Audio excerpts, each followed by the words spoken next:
Hello kids. कल तुम लोग ने पत्र लिख लिया होगा। आज हम लोग उपसर्ग प्रत्यय पढ़ेंगे। देखो, हम लोग शब्द व्यवस्था पढ़ चुके हैं। शब्द व्यवस्था पढ़ी थी, उसमें हम लोग ने शब्द क्या होता है और पद क्या होता है ये पढ़ा था। शब्द वो होते हैं जो स्वतंत्र होते हैं, ये सब रिवाइज कर लो क्योंकि इसी से संबंधित उपसर्ग प्रत्यय है। और पद क्या होते हैं जो वाक्य में आ जाते हैं। वाक्य में आने वाले शब्दों को पद कहते हैं।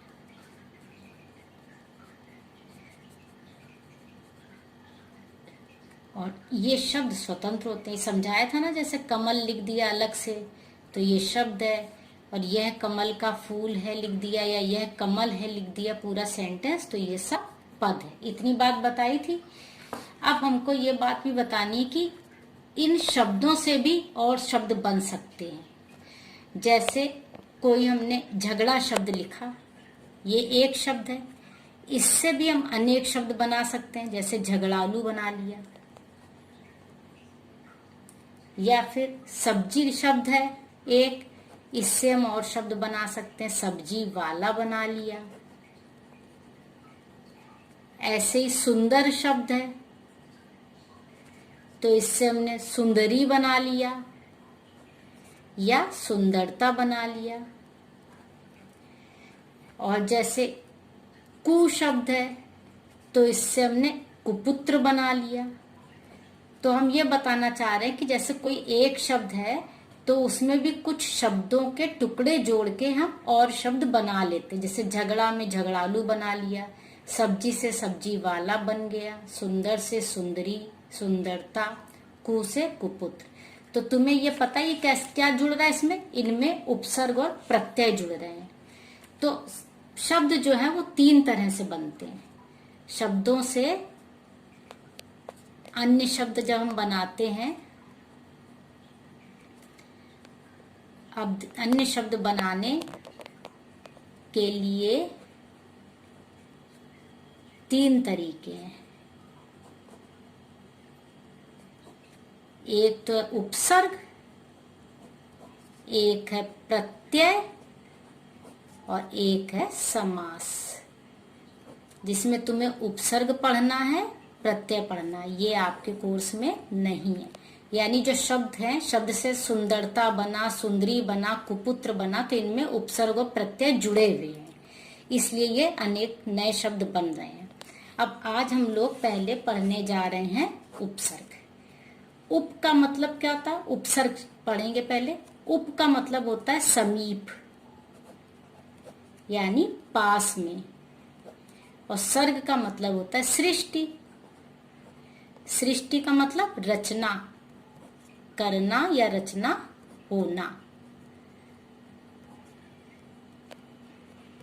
ठीक। अब जो मुख्य शब्द होते हैं, मुख्य शब्दों के पहले कोई शब्दांश आता, अगर शब्द नहीं जुड़ता, हम शब्दांश को उपसर्ग कहते हैं। शब्दों के अंश को, छोटे छोटे शब्द, वो शब्द नहीं कहलाते क्योंकि उनका खुद में अलग से अगर उन्हें यूज कर लें तो उनका कोई महत्व नहीं है। उन शब्दों के अंश को मुख्य शब्दों के जब पहले जोड़ते हैं तो वो उपसर्ग कहलाते हैं। बाद में जुड़ने वाले शब्दों को प्रत्यय कहते हैं। अभी हम लोग पढ़ रहे हैं जो पहले जुड़ते हैं। जैसे पुत्र शब्द लिखा, ये मुख्य शब्द है।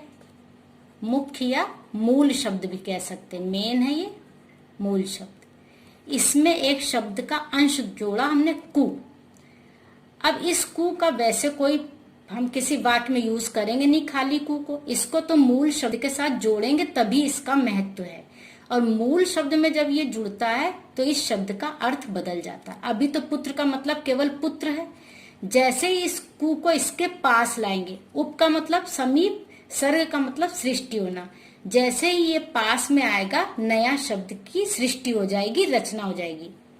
यहाँ कु जोड़ा तो इसका मतलब हो गया बुरा पुत्र। तो उपसर्ग क्या होता है? उपसर्ग वो शब्दांश, वह शब्दांश है, शब्द नहीं, शब्द का अंश है, टुकड़ा है, शब्द का एक टुकड़ा है जो मुख्य शब्द के पहले जुड़ता है, जिसके जुड़ने से शब्द के अर्थ में परिवर्तन हो जाता है। जैसे देखो एक पुत्र था, पुत्र का मतलब खाली बेटा ही कहेंगे हम, लेकिन कु शब्दांश जब इसके पहले जुड़ा तो इसका मतलब बुरा पुत्र हो गया। अब मान लो पुत्र के पहले हम सु शब्दांश को जोड़ दें तो इसका मतलब हो गया अच्छा बेटा।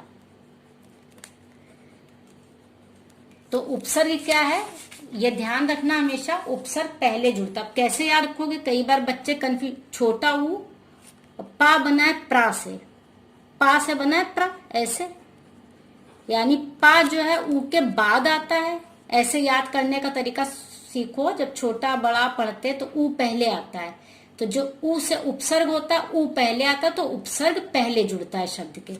और पा बाद में आता है, पा से बना है प्रा, तो प्रत्यय बाद में जुड़ता है शब्द के। आज हम लोग अभी उपसर्ग पढ़ रहे हैं, तो इतनी बात तुम लोग को समझ आई कि उपसर्ग शब्दांश होते हैं, एक तो पूरा शब्द नहीं होते हैं और इनका अलग से कोई महत्व नहीं है। और ये जब मुख्य शब्द में, जैसे पुत्र में जुड़ा कु, तो इसका तब अर्थ बदल गया बुरा पुत्र। पुत्र में जुड़ा सु, तो इसका अर्थ बदल गया अच्छा बेटा।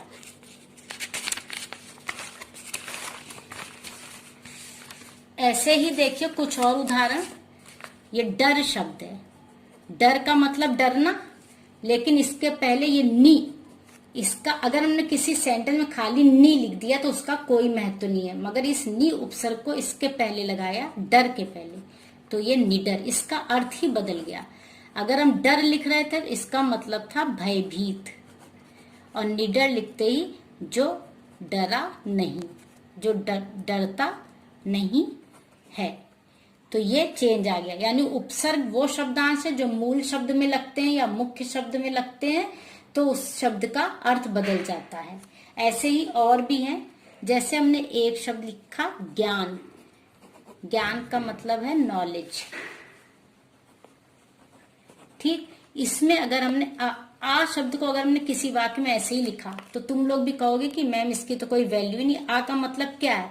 लेकिन इस उपसर्ग को अगर हमने ज्ञान शब्द में जोड़ दिया तो ये अर्थ बदल गया। ज्ञान का मतलब था नॉलेज, और इसका मतलब है जिसे कोई ज्ञान नहीं, जिसे कोई ज्ञान नहीं या नॉलेज नहीं। तो इस तरह ये बात तुम लोग को समझ आ रही होगी कि उपसर्ग वो शब्दांश है जो मूल शब्द में जुड़ते हैं तो उसके अर्थ को परिवर्तित कर देते हैं। इसके बाद उपसर्ग के भेद होते हैं।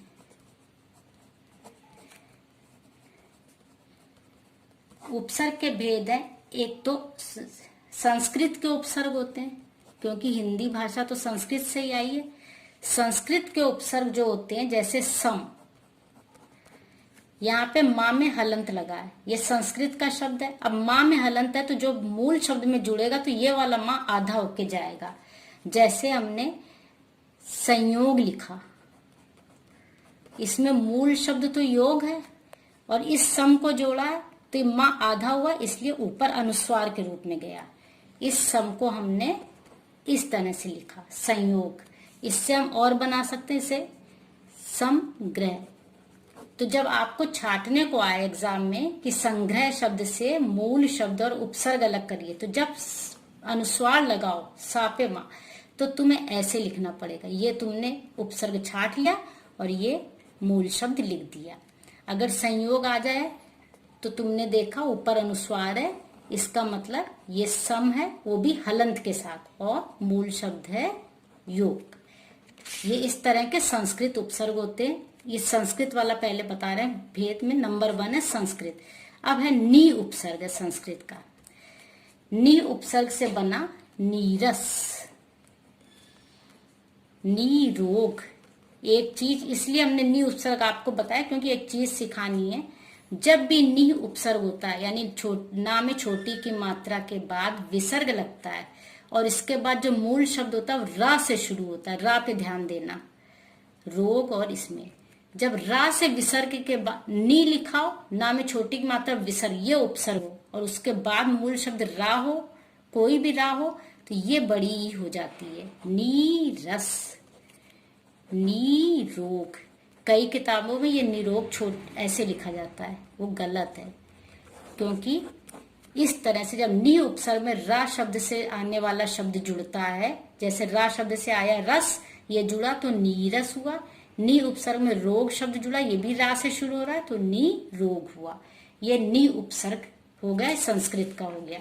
ऐसे देखो, इसमें पहले अपनी बुक में देख लो, इसमें भी इन्होंने बताया उपसर्ग के भेद। संस्कृत उपसर्ग है, संस्कृत अव्यय जो उपसर्गों के समान प्रयुक्त होते हैं, हिंदी के, और आगत। आगत उपसर्ग में आ जाते हैं अरबी, आगत मतलब आए हुए, विदेशी भाषाओं से आए हुए, अरबी, फारसी और अंग्रेजी के। अब संस्कृत उपसर्ग के एग्जाम्पल बुक में देखो, ये लिस्ट है, तुम लोग को ये सब पढ़ना पड़ेगा।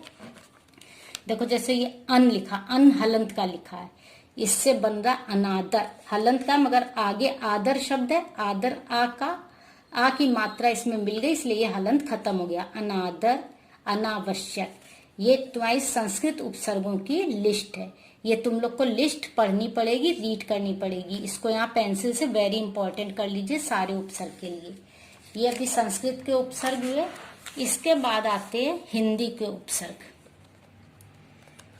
अच्छा, पहले संस्कृत के अव्यय, संस्कृत के उपसर्ग बाद संस्कृत के अव्यय देख लीजिए। कई संस्कृत के शब्द होते हैं, जैसे अध, विसर्ग वाले शब्द अधिकतर संस्कृत के ही होते हैं, तो अधा से बना अधोगति, ये आपको याद करने पड़ेंगे। अधोगति, अधोमुखी, ये एक तरह से विसर्ग संधि होगी। संधियां आपके कोर्स में नहीं है, इसलिए आपको ये याद करने पड़ेंगे। अधोगति, अधोमुखी, इस तरह के शब्द अधा शब्द से बनते हैं। और बही, ये भी विसर्ग लगा, ये भी संस्कृत का अव्यय है। ये शब्दांश नहीं कहलाए, ये यहाँ पे ये सम शब्दांश है, नी शब्दांश है, मगर ये नी भी अव्यय में ही आ जाएगा। और ये संस्कृत के अव्यय अधा और बही, ये अव्यय है। इससे बना बहिर्गमन, ये जो विसर्ग ये रा के ऊपर, रा के रूप में ऐसे आ जाएगा। ये संधियां होती, संधि आपको नहीं पढ़नी तो आपको याद करना पड़ेगा। बही में जो विसर्ग है ये ऊपर रा के रूप में चढ़ जाएगा, बहिर्गमन, बहिर्मुखी, इस तरह के शब्द बनेंगे।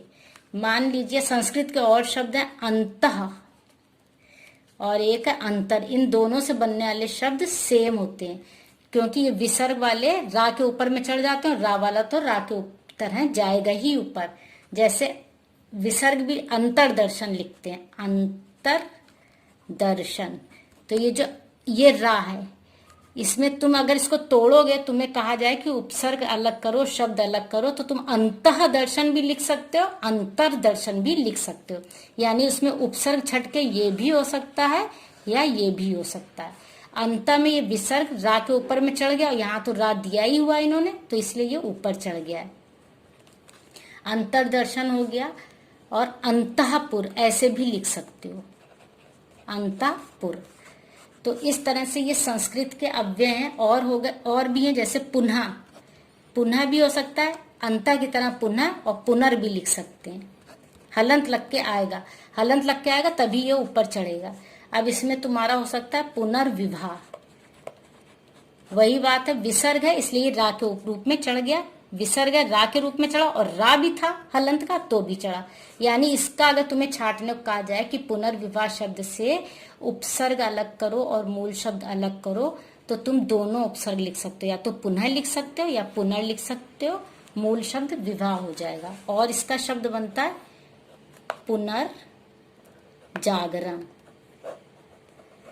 यहाँ भी विसर्ग, अब इसमें भी छाटने को कहेंगे तो इसका तुम पुनः उपसर्ग लिख सकते हो, और जागरण मूल शब्द है, या फिर पुनर् उपसर्ग भी लिख सकते हो, पुनर् भी लिख सकते हो, जागरण भी लिख सकते हो। तो ये संस्कृत के अव्यय हैं।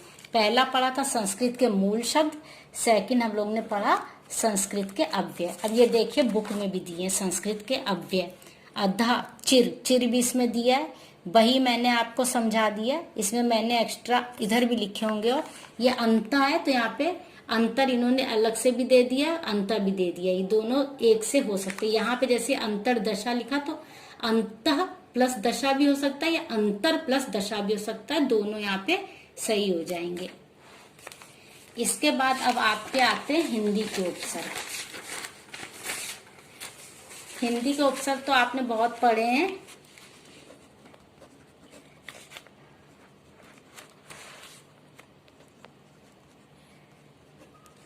जैसे यहाँ पे देखिए संस्कृत वाले जो हमने उपसर्ग बताए थे, ये देखिए यहाँ पे सम लिखा, ये हलंत का, ये संस्कृत का उपसर्ग है। हिंदी में हम सम लिखेंगे, वो आपका हलंत का नहीं है, ये हिंदी का उपसर्ग है। तो यहाँ पे जैसे बनेगा इससे शब्द समकोण। वहां यहाँ पे हमने बिंदी क्यों लगवाई थी, क्योंकि ये आधा था इसलिए अनुस्वार के रूप में गया था, तो हमने अनुस्वार की बिंदी लगवाई थी आपसे, हलंत था इसलिए।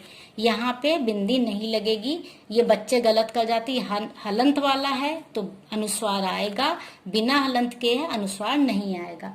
इससे बना समकोण, समकालीन। इसमें देखो हमने कहीं भी बिंदी के रूप में नहीं लिखा है, पूरा माँ बना हुआ इसलिए पूरे माँ के रूप में लिया। ये हलंत का इसलिए इसको अनुस्वार के रूप में दे दिया है। ये हिंदी का उपसर्ग है। ऐसे ही हिंदी के उपसर्ग है अध। अध उपसर्ग से बनेगा अधपका, अधमरा। ऐसी सह उपसर्ग है, सह से बहुत से। ध्यान देना कि सब उपसर्ग हम पहले ही जोड़ रहे हैं। उपसर्ग क्योंकि पहले ही जुड़ता है, हमने याद करने का तरीका भी बताया। छोटा ऊ पहले आता है तो उपसर्ग पहले जुड़ता है। छोटे ऊ से उपसर्ग इसलिए पहले, प्रा से प्रत्यय इसलिए प्रत्यय बाद में। तो यहाँ पे लिख सकते हैं सहपाठी, फिर लिख सकते हैं सहयोग और सहचर। देखो पाठी का मतलब पाठ करने वाला, और अर्थ कैसे बदला, सह लगाते साथ में पाठ करने वाला। इस तरह से उपसर्ग से अर्थ बदल जाता है। अब कुछ आगत। आगत मतलब बाहर की भाषाओं से आने वाले, बाहरी भाषाओं से आने वाले उपसर्ग, वे शब्दांश जो बाहर की भाषाओं से, जैसे अरबी फारसी भाषाओं से आए, बे शब्द आया। हम लोग कई बार बोलते हैं ना बेईमान, तो ये बे हमारा शब्द नहीं है, ये बाहर की भाषा से आया है। बेईमानी या बेईमान दोनों हो सकता है। या फिर बा शब्द बोलते हैं ना, बा इज्जत। डायलॉग सुने ना, बा इज्जत बरी कर दिया, बा इज्जत या बा अदब। ये सब फारसी उर्दू के शब्द हैं। जैसे कम, कम से क्या बनेगा, कम हिंदी का नहीं है, ये भी आगत है, बाहर की भाषा से। जैसे कमजोर, कम अक्ल, ये जुड़ रहे हैं शब्द, ये सब बाहर की भाषाओं से आए। अब इन आगत वालों में हमने देखा बाहरी भाषाओं से उर्दू फारसी के हमने शब्द बताए। यहाँ पे देखिए उर्दू फारसी के शब्द आपकी बुक में भी दिए। संस्कृत अव्यय भी बताए थे। ये हिंदी उपसर्ग है, ये मैंने अभी नहीं बताया। जैसे अध से देखो बताया था, अध कचरा भी हो गया, अध जाया, अध खाया। ऐसी बिन से हो गया, बिन बोया, बिन देखा, बिन खाया, बिन काम। सब अर्थ बदल रहे, बिन लगाती। बोया मीन्स जो बो दिया गया, बिन बोया मतलब जो नहीं बोया है। सब अर्थों में उपसर्ग लगते ही चेंज आ रहा है, और खाली उपसर्ग से कोई मतलब नहीं है। ये शब्द के साथ, मूल शब्द के साथ मिलकर ही इनमें चेंज आता है। अब आगत उपसर्ग में आ गए हैं यहाँ पे तुम्हारे पास अरबी फारसी के, जो अभी हमने समझा, बे उपसर्ग, बा उपसर्ग, कम, ला। ला से देखिए लाई लाज, लाजवाब, लापरवाह। दर भी बाहर का, दर असल, दरहिकीकात, दायर। ये सब ना उपसर्ग, नाराज, नासमझ, नाजायज भी होता है, नादान है, ना उम्मीद है, नालायक। ये सब उर्दू अरबी फारसी के शब्द हैं। लेकिन अब अंग्रेजी के भी आगत में ही आते हैं अंग्रेजी के शब्द। जैसे डिप्टी, डिप्टी लिख सकते हैं हम लोग, या फिर वाइस लिख सकते हैं, ये उपसर्ग है। जैसे डिप्टी कलेक्टर, कलेक्टर मूल शब्द हो गया, डिप्टी उपसर्ग हो गया। वाइस चांसलर, कई अंग्रेजी भाषाओं के शब्दों को हमने अपनी हिंदी में अपना ही लिया है। तुम लोग जानते ही हो हिंदी ऐसी भाषा है जिसने विदेशी भाषाओं के शब्दों को भी अपनाया। बहुत से शब्द हमने अपनाए हैं, जैसे डॉक्टर को हम डॉक्टर बोलते हैं, इंजीनियर को इंजीनियर बोलते हैं, तो उनके लिए उपसर्ग भी है हमारे पास। डिप्टी कलेक्टर हो गया, डिप्टी मिनिस्टर हो गया, वाइस चांसलर हो गया, वाइस प्रिंसिपल हो गया। तो इस तरह से अंग्रेजी के उपसर्ग भी हम लोग यूज कर लेते हैं। देखो यहाँ पे अंग्रेजी के उपसर्ग भी आपकी किताब में लिखे हुए हैं। तो सब हमने नहीं पता, सब इंस्पेक्टर, सब ओवरसियर, सब जज। वाइस का बताया हमने, चीफ का देखिए, चीफ मिनिस्टर हम लोग बोलते ही हैं, chief minister, chief secretary. Head का head master, head clerk, head constable, ये सब अंग्रेजी के उपसर्ग भी हमने अपने अंग्रेजी शब्द जो हमने अपनाए उनमें हम प्रयोग कर लेते हैं। अब एक बात और बतानी है, कई बार ये तो आप लोग ने पढ़ लिए, कितने तरह के पढ़े आपने, यहाँ पे देखिए संस्कृत के उपसर्ग थे, संस्कृत के अव्यय थे, हिंदी के थे, आगत उपसर्ग थे, ये 4 तरह के थे। इन्हीं में अंग्रेजी के उपसर्ग है, क्योंकि आगती ध्वनि अंग्रेजी भी बाहर से ही आई है। अब कई बार क्या होता है, एक ही शब्द में 2 उपसर्ग लगे होते हैं। ऐसा भी कई बार हो जाता है, 2 उपसर्ग होते हैं। जैसे हमने लिखा एक शब्द निराकरण, निराकरण शब्द में एक तो निर उपसर्ग है, हलंत लगा, और दूसरा आ उपसर्ग है, और इसके बाद इनका मूल शब्द है करण। निर और आ ये दोनों उपसर्ग है। ऐसे ही एक शब्द और देखो, अप्रत्यक्ष। अब तुम लोग कहोगे मैम इसमें प्रत्यक्ष मूल शब्द है, आ उपसर्ग है ना, इसमें केवल यक्ष मूल शब्द। ये आपको ध्यान देना होगा, जब आपको मूल शब्द उपसर्ग छाटने को आए तो ध्यान देना पड़ेगा। यक्ष भी नहीं, अक्ष होगा। संधियां होती है ना, तो ये आ है और प्रति है, आ और प्रति 2 उपसर्ग हैं।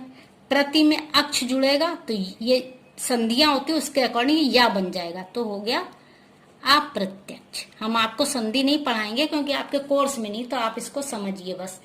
आ उपसर्ग है, प्रति उपसर्ग और अक्ष शब्द जुड़ा है, इसलिए अप्रत्यक्ष शब्द बना है। तो अगर तुम्हें ये शब्द आ जाए एग्जाम में, कहा जाए इसमें से उपसर्ग और मूल शब्द छाटो, उपसर्ग व मूल शब्द अलग करो,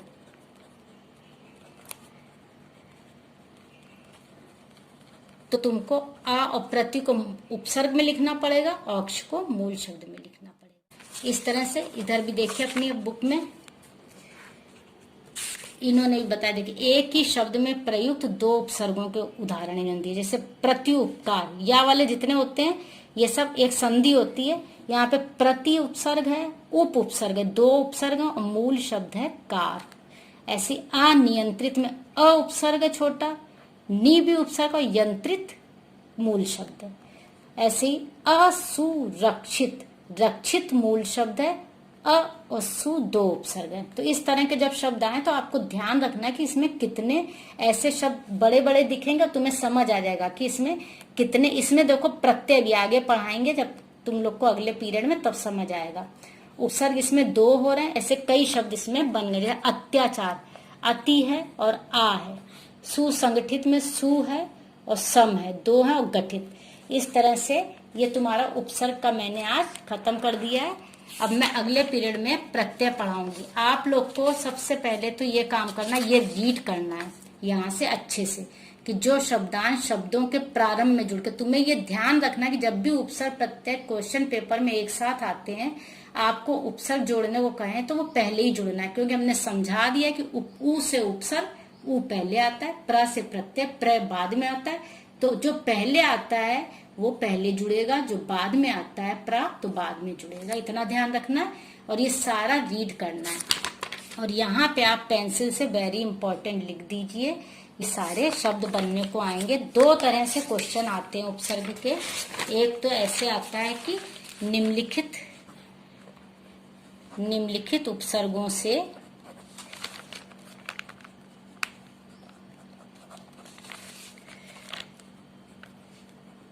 शब्द बनाइए।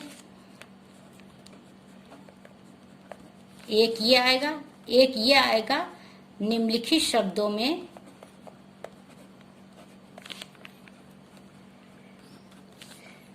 से उपसर्ग और मूल शब्द अलग कीजिए।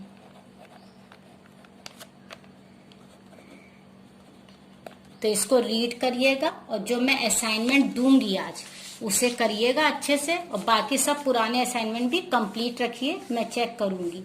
Thank you.